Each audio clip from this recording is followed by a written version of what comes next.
अरे aunty aunty, आपके घर पर तो डाकू ने हमला कर दिया है, परंतु आपके पति तो बुरी तरह घर में फंस गए हैं।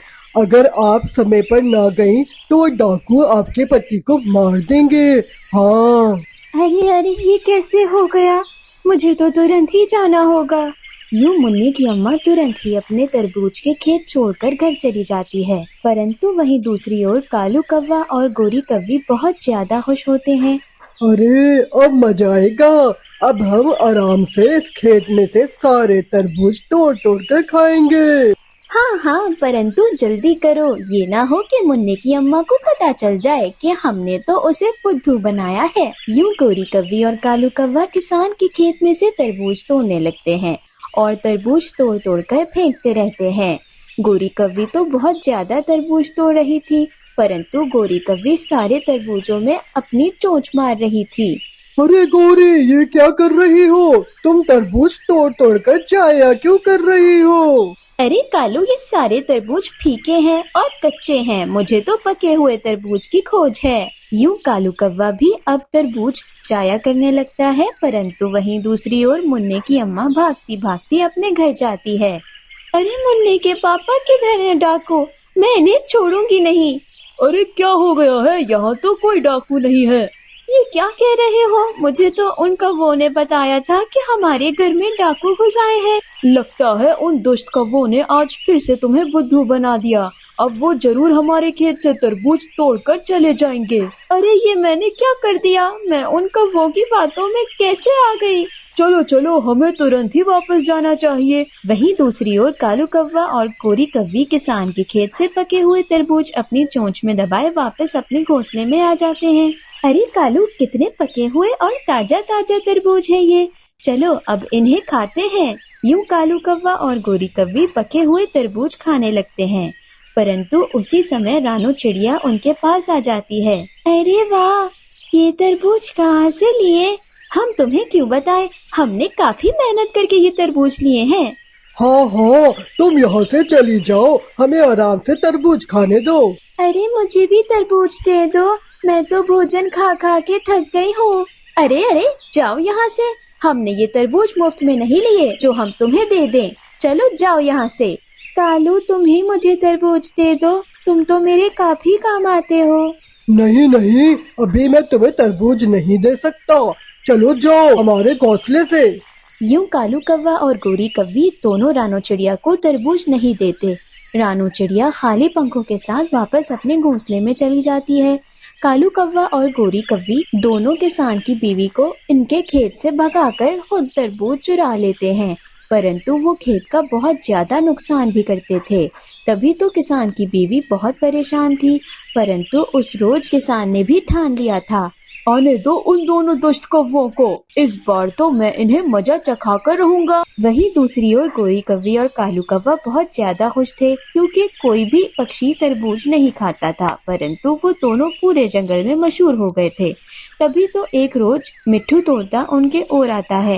अरे कालू, मैंने सुना है कि तुम दूसरे जंगल से तरबूज लेकर आते हो, परंतु तुम्हें चाहिए कि सभी पक्षियों के लिए भी तरबूज लेकर आया करो। ये कैसी बातें कर रहे हो? मैं तो वहाँ काम करने जाता हूँ, तभी तो वहाँ का मालिक मुझे मुफ्त तरबूज देता है। अच्छा तो ये बात है, तो तुम इस बार मुझे भी साथ ले जाओ, मैं भी वहाँ काम करूँगा, मुझे भी तरबूज मिलेगा। अरे नहीं नहीं, वो मेरे अलावा किसी को भी तरबूज नहीं देता, तुम्हें मैं वहाँ बिल्कुल भी नहीं लेकर जा सकता। मिट्ठू तोता भी चोंच लटकाए वापस चला जाता है। अरे कालू, बहुत ज्यादा मजा आ रहा है, जंगल के सभी पक्षी हमसे तरबूज लेना चाहते हैं, परंतु हम किसी को भी नहीं बताएंगे कि हम कैसे उस किसान की पत्नी को बुद्धू बनाकर चोरी करके तरबूज लेकर आते हैं। हा हा हा हा हा। हाँ हाँ, क्यों नहीं, हा हा हा हा। यूं अगले रोज कालू कौवा और गोरी कौवी फिर से तरबूज चुराने के लिए किसान के खेतों में जाने लगते हैं, परंतु वहीं दूसरी ओर किसान अपनी पत्नी को कहता है, देखो इस बार जैसे ही वो दोनों दुष्ट कौवे यहाँ आएंगे तो हम उन्हें पकड़ लेंगे। परंतु तो वो कैसे?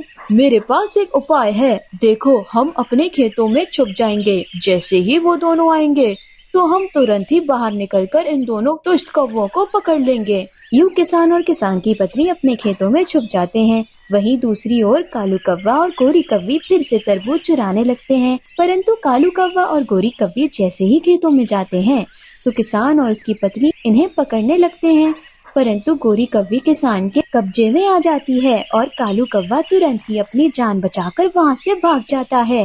अरे बचाओ बचाओ, कालू कालू मुझे बचाओ। अब वो तुम्हें कभी नहीं बचाएगा, वो तो अपनी जान बचाकर यहाँ से भाग गया। परंतु अब देखना, मैं तुम्हें ऐसी सजा दूंगा कि तुम फिर कभी चोरी करने का सोचोगी भी नहीं। यूं किसान गोरी कव्वी को रस्सी की मदद से एक पेड़ के साथ बांध देता है।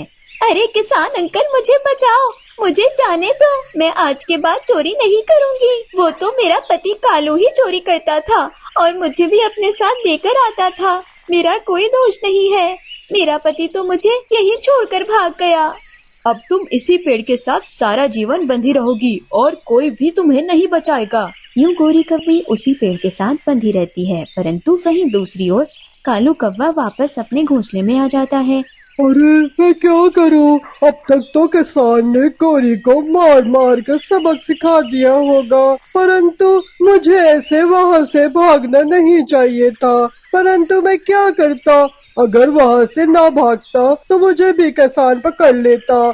अब मैं क्या करूं? मुझे वहाँ जाकर देखना चाहिए। यूं रात होते ही कालू कव्वा किसान के खेतों में जाता है, परंतु गोरी कव्वी तो वहाँ थी ही नहीं। उसी समय कालू कव्वे की नजर किसान के घर के अंदर जाती है, जिधर गोरी कव्वी पिंजरे में कैद थी, क्योंकि किसान ने रात के समय गोरी कव्वी को उस पेड़ से खोलकर पिंजरे में कैद कर लिया था। कालू कव्वा बहुत परेशान हो जाता है। कालू कव्वा जंगल के सभी पक्षियों से मदद लेने का सोचता है। तभी कालू कव्वा पहले मिट्ठू तोते की ओर जाता है। अरे वाह कालू, क्या हो गया जो आज तुम मेरे घर आ गए हो? प्यारे मिट्टू, मुझे तुम्हारी मदद की जरूरत है। बहुत बुरा हो गया, मेरी पत्नी को किसान ने कैद कर लिया है। परंतु ये कैसे हो सकता है? मिट्ठू तोते की बात सुनकर कालू कव्वा मिट्ठू तोते को सब कुछ सच सच बता देता है। अच्छा तो ये बात है, तभी तो तुम दोनों रोज रोज वो तरबूज खाते थे, परंतु तुम दोनों ने बहुत बुरा किया। तुम दोनों ने जंगल के किसी भी पक्षी को अपने साथ तरबूज नहीं खिलाए। मुझे क्षमा कर दो मिट्टू, पर आज के बाद मैं सभी पक्षियों को तरबूज खिलाऊंगा। परंतु अगर मेरी पत्नी गोरी किसान के पास कैद रही तो वो मर जाएगी। नहीं नहीं, मैं कुछ भी नहीं कर सकता। तुम दोनों ने हमारी कोई मदद नहीं की थी, ये उसी की सजा है। यूं कालू कव्वा वापस आ जाता है और कालू कव्वे को रानो चिड़िया का ख्याल आता है। तभी कालू कव्वा भागता भागता चिड़िया की ओर मदद लेने के लिए जाता है। अरे क्या हुआ कालू कव्वे, तुम ठीक तो हो ना? कुछ भी ठीक नहीं है रानो, मुझे तुम्हारी मदद चाहिए। मेरी पत्नी को किसान ने कैद कर लिया है, परंतु मुझे तुम्हारी मदद चाहिए। अच्छा तो ये वही किसान है ना जिसके तरबूज तुम दोनों चुरा चुरा कर खाते थे? हाँ हाँ, परंतु अगर गोरी वापस ना आई तो वो मर जाएगी। प्लीज प्लीज मेरी मदद करो, वो किसान तो तुम्हारी हर बात मानता है। मरती है तो मर जाए, भूल गए हो जब मैं तुमसे रोज तरबूज मांगने आती थी, परंतु तुम दोनों में से कोई भी मुझे तरबूज नहीं देता था। अब मैं तुम्हारी कोई भी मदद नहीं करूँगी, जाओ यहाँ से। अगर तुम मेरी मदद करते तो आज मैं तुम्हारी मदद कर देती और किसान के पास जाकर तुम्हारी बीवी को छुड़वा लाती, परंतु तुम दोनों ने तो मेरे साथ साथ जंगल के किसी भी पक्षी को तरबूज नहीं दिए और सबको तरबूज दिखा दिखा कर खाते थे। अब ये तुम्हारी सजा है, तुम ऐसे ही जंगल में भटकते रहोगे और कोई भी तुम्हारी मदद नहीं करेगा। यूं कालू कव्वा वापस अपने घोंसले में चला जाता है।